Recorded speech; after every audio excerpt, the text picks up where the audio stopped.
parents can begin the truly moral actions. And the first of those is rule keeping, because children have internalized this sense of guilt. They're ready to accept a rule and obey it, even when there's nobody standing over them. They're able to do that. They should be held accountable. Rules, children like rules. If you watch a group of 8-year-olds playing a game of pickup ball in the backyard, they spend more time discussing the rules than they do playing ball. Rules tell children the limits, and they make them feel safe. Rules keep parents from having to invent consequences every time a bad action occurs. If the rule's in place, they're not the mean person moving in to punish the child. The consequence for not cleaning your room is that you can't go outside to play.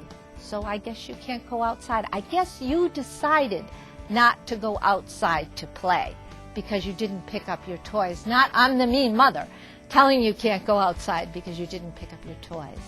So keeping rules, setting up rules, holding them, having clear consequences is the next step in the moral actions division. From tips on how and when to allow privileges, to outlining a parent's duties to his or her family, and from dealing with the trials of sibling rivalry to coping with the challenges of a broken home, the book serves as a valuable hands-on resource for parents and answers difficult questions like how to teach a child respect for others. What I try to do in the book is not so much tell them how to teach respect. That's like how to teach a child balance before they ride a bike. I look at the negative behaviors that are common to childhood: lying, cheating, sibling rivalry, the kinds of things that parents deal with all the time, and help them to understand those behaviors. They're all coping skills. They're ways children learn to cope with their reality just as surely as the more acceptable ones of sharing and cooperating. They're trying to cope.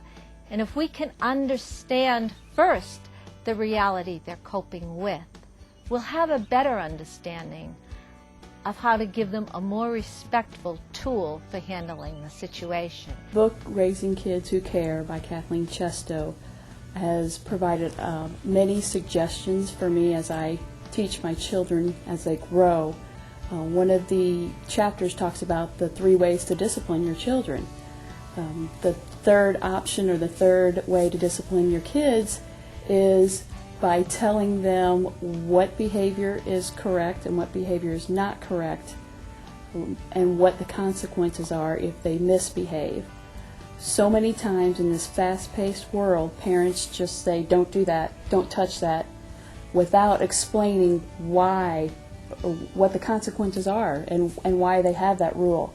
So I think this book helps parents slow down their lives, slow down and say, kids, this is the proper way to behave, and why it's not proper to behave this way. So this will be a big help for our kids and for parents to pass their values and beliefs to their kids.